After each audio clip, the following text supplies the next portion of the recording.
And you mentioned that Constitution that you keep with you in your pocket. You have it with you right now. Why do you have it with you? I always have it because it embodies, it enshrines the existence of this nation. This nation, we live here so often, we are here, we become unappreciative of the goodness of this country, but we are testament to that. We live every day. I have a stack of this beautiful document at my home. When guests come, I am so delighted to start the conversation by handing them a copy. Luckily, I had it in my pocket. I didn't know that I have it. My words were different. My words were, I hope you have read the Constitution. I hope you will look for the words of liberty and equal justice and equal dignity. When I was getting ready to get in the cab to go to the convention, when I put my coat on, I touched it and it was in my pocket. It is always, whenever I wear a coat, it is in my pocket. And Trump accused you of having these words written for you by the Clinton campaign. Is there any truth to that? Did you write this speech yourself? There is no truth to that. You're listening to me, you're talking to me, and over there, I had limit of the time. I had written a longer speech, and I'm going to say the rest of this speech to you right now.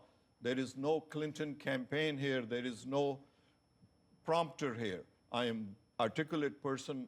I can utter my thoughts and utter my feelings, and I address, which my wife asked me to not include those things, but this is the time to say those things.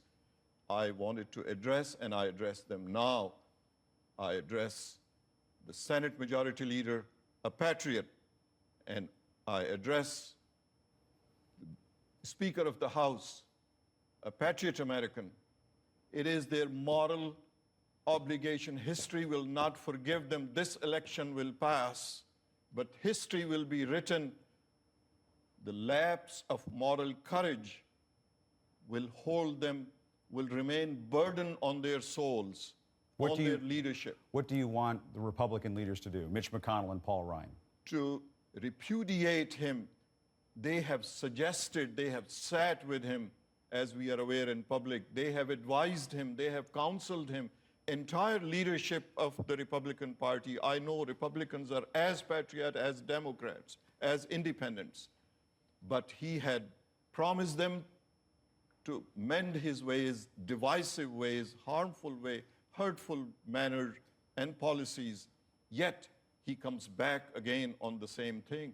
It is majority leaders and speakers' moral, ethical obligation to not worry about the votes, but repudiate him, withdraw the support.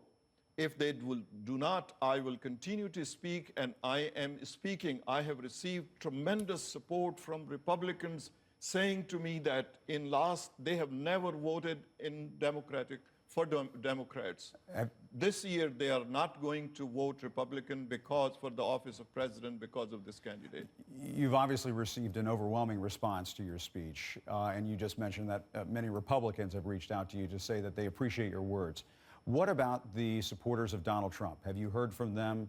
What are they saying to you?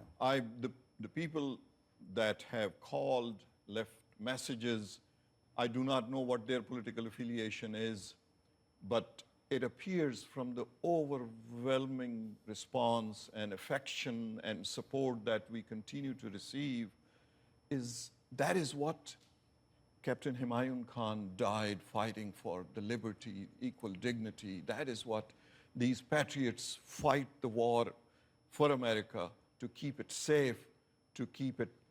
In addition to this, there was in the speech that my good wife asked me to refrain from saying, I wanted to say, we reject all violence.